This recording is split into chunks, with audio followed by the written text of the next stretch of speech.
Alright guys, HyDra again today. Hope you're doing well and enjoying your day so far. Despite the general positivity around Modern Warfare 3 at the moment, there are still plenty of things that are broken in the game. Some game modes, some weapons, some movement mechanics, but also some glitches in the game as well that Dashy has been not so happy with. Some things affecting his aim. Apparently people have had this in previous titles as well. Drazah seems to be experiencing a similar thing. Is this going to affect the game and ruin the performance going into the upcoming season? Very much interested to your thoughts in the comments below. Hit the like button if you enjoy. Subscribe if you're new as always. I would greatly appreciate it. Now, earlier today we discussed the Flank $75,000 tournament, and I just wanted to mention there's a reason why Control is not being played right now, because here we are on Karachi. aBeZy here gets a 3-piece, and then look where these guys spawn. They spawn in his line of sight. He literally sees this guy spawn, gets 2, gets 3, and yeah, unlucky guys. That is a lost round very quickly indeed. So there's a few, to be honest, Karachi in general is pretty good, and I think for Search and Destroy it's absolutely fine, obviously. For Hardpoint, it's okay. The issue is the Hardpoint spawns, because on some maps, like High Rise, okay, High Rise hasn't really played Hardpoint in this game competitively, but when you spawn out, you spawn so far out. And it's the same story on Karachi, where, especially like, I think it's P3 maybe, you can just be in the hill, you don't even have to push out the cuts, and yet they still spawn miles away, and it takes forever to even get back there. So yeah, I think there's a couple of things on Karachi where just, if they just could adjust the spawns, and clearly it's needed in Control as well, then we'd be in a much better position. Now we do have an interesting Challengers team, of course, unfortunately for Gunless, who thought he was going to be on Los Angeles Gunless for a brief period of time.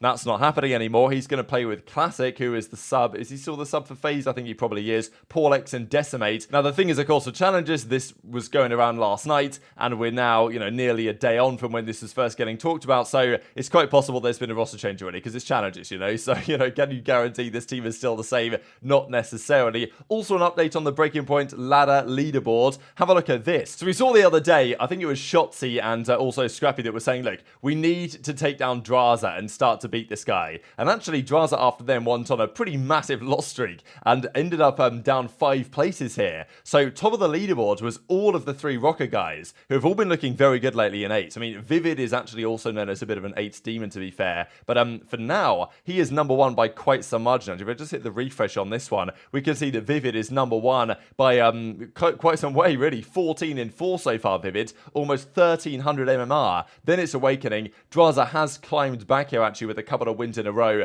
back to 3rd place, ahead of Linz. Then you've got Kismet, Joe Thieves, Creme, Ghosty, Envoy, Insight, and then Simp, I guess, tied. That's basically your top 10. So, yeah, pretty impressive, and a lot of the, well, the Minnesota Rocker guys appearing on here is interesting as well. But I don't think Drazah is going to have this all his own way over the coming weeks. Now, speaking of BPL, there's been lots of talk about the fact that, well, this BPL thing, there's a Discord, and there's like a bot that they go in and they join up, and it basically makes it work for them and tracks everything. This is something that could be replicated elsewhere if it makes sense to do so, and easymax's working on this. We've created one, I think easymax created one for APAC already that's being used and going around. There's also one that Looty is managing for the Middle Eastern region, which has some sponsorship here from Team Falcon, so that's really cool. But and I think he's also working on something for the European region as well, and maybe North America. I'm not exactly sure. It's a work in progress, but we really would love to get a BPL version just to play 8s with, for anyone to play in, if you know what I mean. Now, whether we can make that work, there's a few,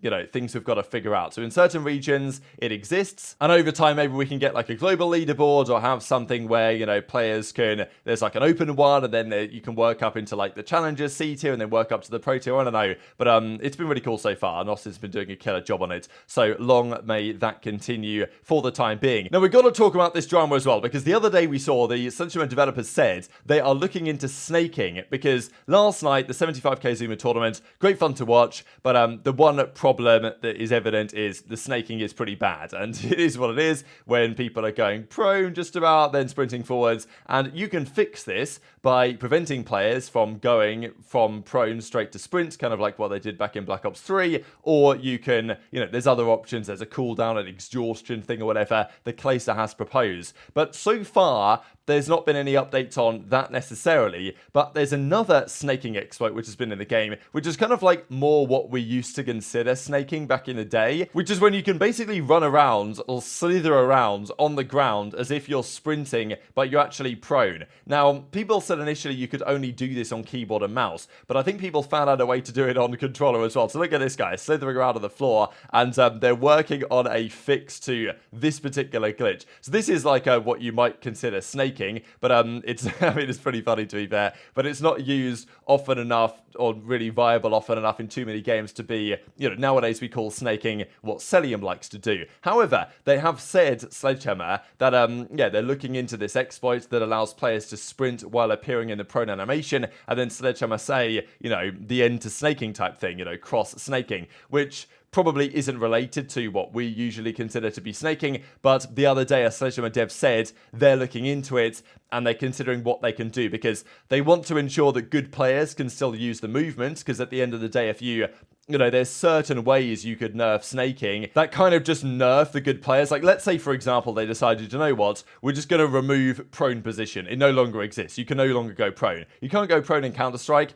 I think, to be honest, prone has been a thing that, you know, I like prone in the game. It allows you to drop shots, stuff like this, right? And there's other reasons why you want to go prone. A very valuable thing to be able to do. I think it's good it's in the game. It's not going to go anywhere, let's be honest. But if that was their way, they could say that, right? Okay, let's remove snaking by getting rid of prone position. Players that want to drop shot or use that to their advantage in other ways then no longer have the chance. So that's the thing that they're working on, really said to us, to try and figure out, all right, okay, how do we get rid of snaking but still make it, well, better for everyone? There's a few ways I think they could achieve that. Just before we talk about scrims, we're going to see some of the maps here that we're currently playing in the game. Mikado Hardpoint was a map in last year's title. It wasn't the greatest, but there has been some talk. Do we want to see it back? Because it's going to be in the game, Mikado, very shortly. Should it be in the rotation? My opinion is no. I didn't like it. I don't want this map back. And sure, it might play better, even when we don't know about the spawns, to be fair, but it might play better than these current maps. But I still prefer the current maps we have, the old school MW2 ones. I don't want to see this map again. It's not raid or standoff, you know what I mean? Like,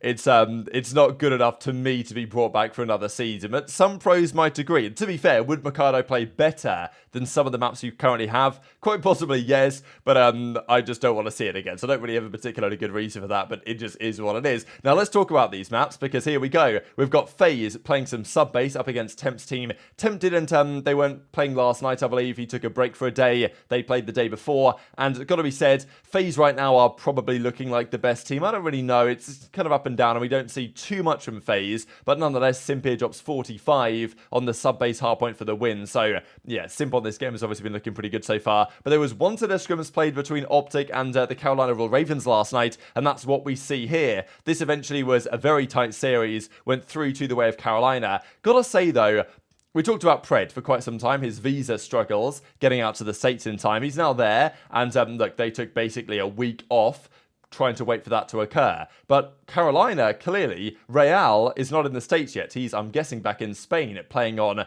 over 100 ping in all these scrims. So they clearly knew that that was a situation long to be resolved. Ravens as an org have struggled historically with visa stuff. We know that Miami Heretics, no problem, they've got it sorted for their Spanish guys. So why not for Real? I don't know, but that's what they're, I guess, currently working on. But they didn't say, all right, we'll just wait for him to get to the States. They decided to practice immediately. Could they have done that OpTic with Pred from Europe? Maybe. Would it have been the best decision? Probably won't matter in the long run, but it would have been interesting to see if they'd have said, you know what, Pred, for this week, we'll just scrim with you from, you know, from London, where he was while he was waiting for the visa to get approved. But Real's doing it, and to be fair, sometimes Real's going to have maps like this when he's on the sub and he drops 5, because, you know, it is what it is. Playing on that type of ping, but generally, Real has very much been holding his own. I think that's why Carolina get a lot of, well, credit right now for the way they're performing, because they're doing very well in general. And Real's playing on, you know, high ping from Europe on an SMG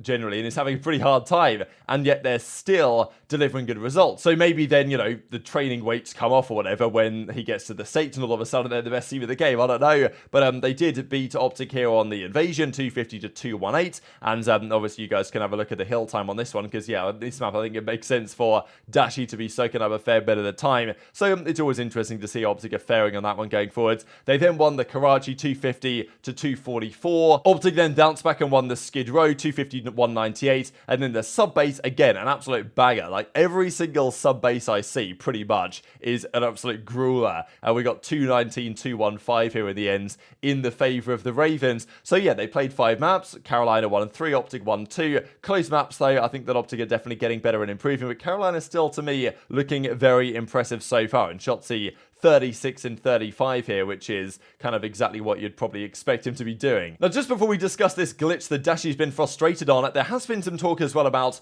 the way that we might need to change the game to make hardpoint actually viable, because the way that it works currently, double trophy system, so nades don't really work, and with the pros GAing and deciding not to use the smoke grenades, breaking some of these hills is nigh on impossible right now. Like, let's say the Burger Town Hill or something, it's just so difficult to actually get in there with the way the game is currently being played. Now, Envoy suggests, how about, instead of the trophy system, we use the DDoS field upgrades, which is kind of like an EMP, I think, for like an area of effect. Effectively, the idea would be that if you chuck the DDoS down, I think it would destroy the trophy systems that the other team had placed, which would allow you to get in. So this is what Envoy suggests, that maybe, you know, bringing in someone to use the DDoS, which is kind of like an EMP type thing, to use instead. I would also be down to have each team allowed to use 1 smoke grenade. You can get a bit of a one-way on the smokes in this game, but I think in general, it would be better than it is bad if we had 1 smoke on the map right now. I think it'd be better for Surge. I think it would be better for Respawn as well. So it's something to consider. I don't know if the pros are going to do it, but, you know, it's only so many times you could try and break Palace Hill on Invasion before you think, all right, something might need to change here. In a similar way, maybe to Hackney Yard P2 back in the Modern Warfare 19 days. But this is the glitch that Dashy's getting especially frustrated with. We see here from Dylan Kaz actually points this out. So he's on Karachi, and he's trying to aim at this heady, and his gun just keeps moving off to the left. Now, I don't think this is a controller bug. I don't think it's like a Steam bug. It seems to just be like an in-game bug that sometimes occurs. I've never experienced this personally. I know that a lot of people have though, and this is what Dashy says. How the hell do I fix this aim flick thing on my game? Literally, there's a ghost playing on my controller. And as Drazah goes on to say in the replies, that was happening to me last night. What is this? I've tried 4 different wires, 2 different controllers, and it's all still happening. So it's not a controller thing. It's not like a wire connection thing. I know some people were saying, oh, maybe it's like a Steam versus Battle.net thing, but apparently that doesn't matter, and some people have had it on console as well. So what is this? What's causing it?